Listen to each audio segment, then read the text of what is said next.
જય કિસાન ખેડૂત મિત્રો, સૂર્યોદય પ્રાકૃતિક ફાર્મ વિજયરમાં આજે આપણા તલ જે છે 40 દિવસના થઈ ગયા છે અને ફ્લાવરિંગનું સ્ટેજ છે. હાઇટ સારી છે, ફ્લાવરિંગ સારો, અને જુઓ રોગમાં કાંઈ નથી, કારણ કે જીવામૃત, ઘન જીવામૃત અને અત્યારે આ દૂધ ગોળનો સ્પ્રે મારવાથી રોગ પ્રતિકારક શક્તિ એટલી બધી વધી જાય છે.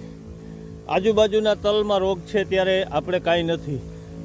તો તમામ ખેડૂત મિત્રોને એક વિનંતી કરવામાં આવે છે કે તમે કોઈ પણ ખેતી કરતા હો પણ ફ્લાવરિંગના સ્ટેજે આપણે આપણા મોલને ખાલી 250 ml દૂધ લેવાનું છે ગૌ માતાનું, અને એમાં આપણે 100 ગ્રામ ગોળ નાખવાનો છે. હું તો 200 ગ્રામ નાખું છું, કારણ કે ગોળ બધાથી શક્તિવાળી ખોરાક હોય.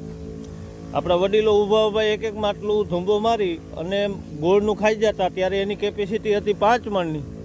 આપણે ગોળ મેળી દીધો, આપણી થઈ ગઈ 50 કિલાની. તો કિસાન મિત્રો બધા અપનાવો એવી આશા. જય હિન્દ, જય કિસાન.